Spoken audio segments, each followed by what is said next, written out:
আগুনটা ছড়িয়ে গেছে। ছড়িয়ে যাওয়ার পর এখন ওনারা টানাহাসা করতেছে ওইটা নিয়ে। আর ওনারা তো এগুলো কিছু বোঝেও না, জানেও না কেমনি কি থামাইতে হয়। ওটা যদি একটা বস্তা দিয়ে চাপা দেওয়া হইতো বা বালতি দিয়ে আটকানো হয়তো আগুনটা নিয়ন্ত্রণে আনা সম্ভব ছিল, কিন্তু এটা মুহূর্তের মধ্যে দাও দাও করে চলে গেছে। আর যদি ওনারা কোনো ব্যবস্থা যে যার মতো পালাই গেছে, দৌড়াইছে।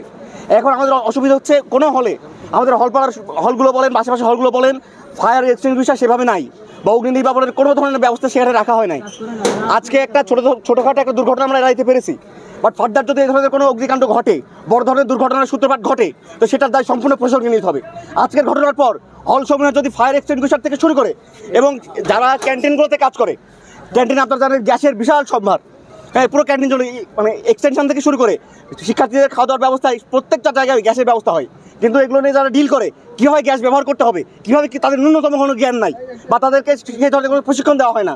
তো আমরা চাই আজকের ঘটনার পর থেকে শিক্ষা দিয়ে প্রশাসন তাদেরকে নিয়ে ফায়ার সার্ভিসের সাথে কোলাব করে বা ডাকসুর সাথে কোলাব করে তাদেরকে যেন একটা যথাযথ প্রশিক্ষণের মধ্যে নিয়ে আসতে পারে, যাতে করে এই ধরনের দুর্ঘটনা এবং বড় ধরনের ক্ষতির আশঙ্কা পরবর্তী থেকে আমরা এড়াইতে পারি। প্রথমে আগুনের ঝুলকি মানে ফুলকি বেরিয়ে উঠেছে আর কি, সেখান থেকে ওই যে গ্যাস যে লিকেজ সেখানে প্রথমে ধরছে, তবে মুহূর্তের মধ্যে দাও দাও করে আগুন ধরে গেছে।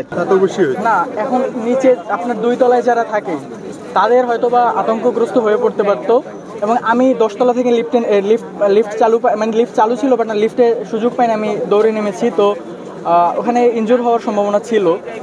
লোক বেশি থাকলে হয়তো বা 2-1 জন এমনি স্বাভাবিকভাবে ওই সব সমস্যার কারণে ইনজুর হতো। এবং এক্সটেনশন যদি খাবারের বেলা হয়তো এখন, তাহলে আরও সমস্যা হওয়ার সম্ভাবনা ছিল, যে মানুষজন খাইতেছিল, তাহলে সমস্যা হতো। এখন সন্ধ্যাবেলা বলে কেউ ছিল না ওই জায়গায়, এই জন্য আমার কাছে মনে হয় যে সমস্যা হয় না।